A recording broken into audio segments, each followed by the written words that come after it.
Buenos días, mi nombre es Omar Farid Chávez Pineda, estudiante de la carrera Licenciatura en Relaciones Industriales en la Universidad Tecnológica de Honduras.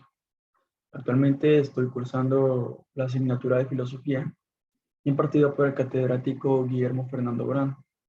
En calidad de tarea final, estoy presentando lo que es el video del vitalismo, el problema de la vida. Bien. Cuando hablamos del vitalismo, el problema de la vida, nos referimos a que es la doctrina filosófica caracterizada por una afirmación y exaltación de la vida en toda su magnitud y con todas sus consecuencias.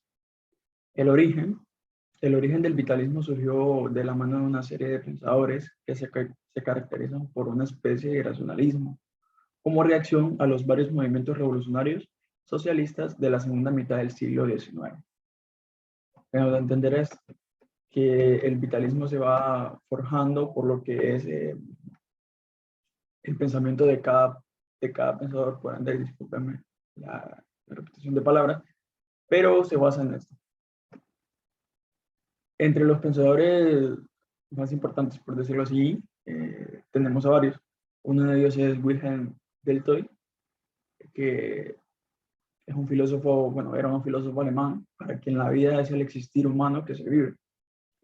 Es un vivir histórico, en cuanto que la historicidad es lo esencial del vivir humano.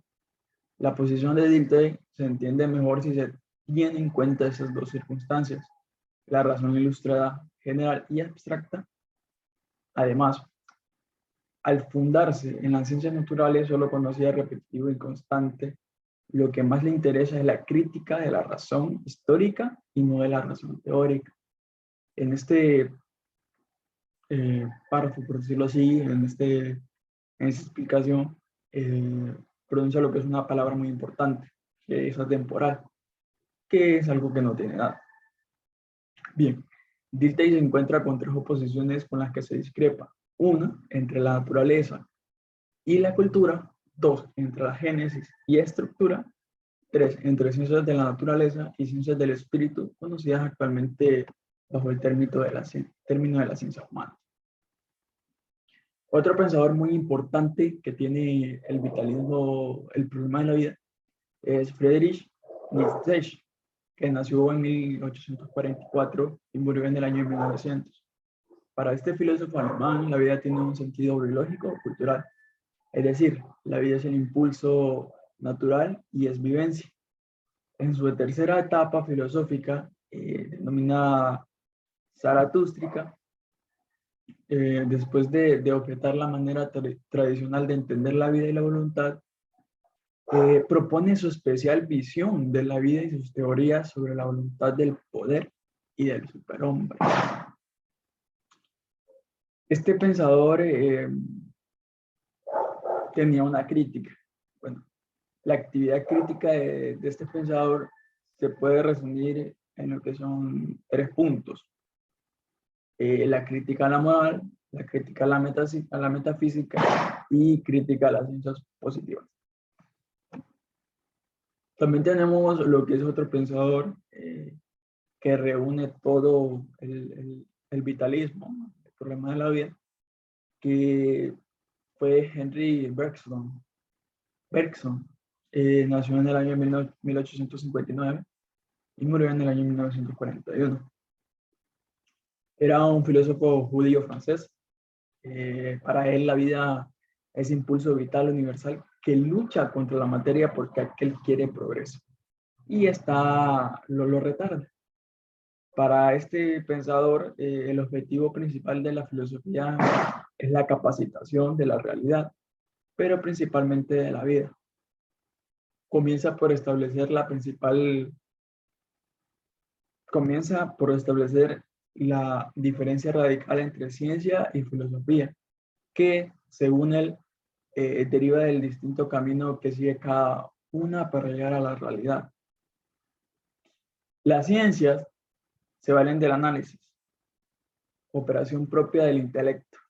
El análisis se hace mediante conceptos, pero como estos son rígidos, el conocimiento logrado por el análisis intelectual estatifica a los objetos, los paraliza y por tanto los deforma.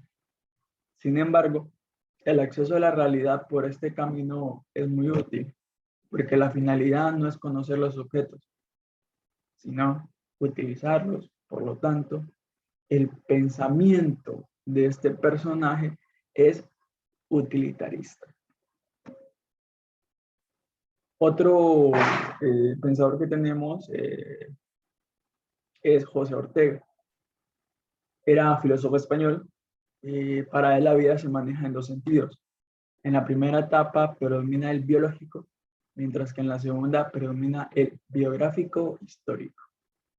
Para facilitar la comprensión de la vida, Ortega y Gasset nos presenta 7 categorías o conceptos explicativos, pero él aclara que cuando habla de la vida no se refiere a la otra vida, o a la vida del físico o del místico, sino a esta, a la mía, a la vida de nosotros.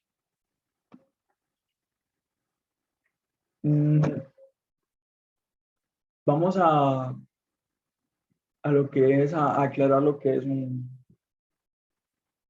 concepto, por decirlo así, que nos habla de la fenomenología, que es el método para hacer de la filosofía una ciencia estricta que ofrezca certezas, ya que es la ciencia de los fenómenos.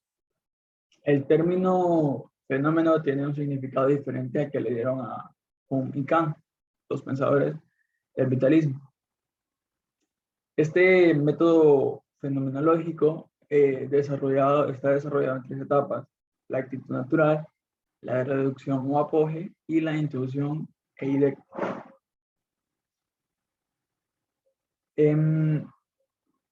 También nos resalta lo que es en el vitalismo se resalta lo que es la ciencia trascendental, que es la totalidad de los actos o vivencias intencionales, que estas son el contenido de la conciencia. Los 3 elementos que constituyen esta ciencia son un yo, un pensar y un pensamiento. También tenemos lo que es otro de los pensadores del vitalismo, que es Max Scheler, que él nos explica un poco de la teoría del conocimiento. El pensador alemán más brillante de su tiempo era Max Scheler. La historia de la filosofía lo recuerda sobre todo por sus aportaciones a la teoría de los valores, en conexión estrecha con su teoría ética. Scheler distinguía 3 clases de saber: el inductivo, el de la estructura esencial y el del metafísico. Para hablar un poco de este personaje, nos resalta lo que es la ética material de los valores. Scheler no compartía la opinión con Kant, ya que eran 2 personajes diferentes. Que las éticas tienen que ser formales, porque de lo contrario serían a posterior y por lo mismo empíricas y eudemonistas. La ética que Scheler propuso es a priori material. En efecto, el debe ser. En la ética de Kant, el deber formal sirve de fundamento al valor moral. En Scheler, por el contrario, el valor es el que da contenido y fundamento al deber moral. De manera que la frase correcta no es el acto X es bueno porque debe ser, sino el acto X debe ser porque es bueno. Por último, tenemos un concepto de lo que es la persona. Ya para terminar con este tema del vitalismo, que aprendimos mucho de lo que son varios personajes, de su forma de pensar, por ende se les llama pensadores del vitalismo. Pero vamos a aclarar lo que es este concepto o hablar de este concepto, la persona. El concepto básico de persona está relacionado con la axiológica. La persona no es forma vacía, sino unidad viva de actos. La conciencia se identifica con el ser persona cuando en ella está presente y unificada las diferentes maneras en que la conciencia se puede comprender a sí misma. Las comunidades o personas plurales, al igual que las individuales, se desarrollan conforme a ciertos modelos o ideales. Muchas gracias por haber tomado un poco de su tiempo al escuchar lo que es esta presentación. Esto ha sido lo que es mi participación del vitalismo, el programa de la vida, que en resumen nos habla de muchos pensadores eh, que muestran cómo desarrollaban lo que es este vitalismo. Muchas gracias.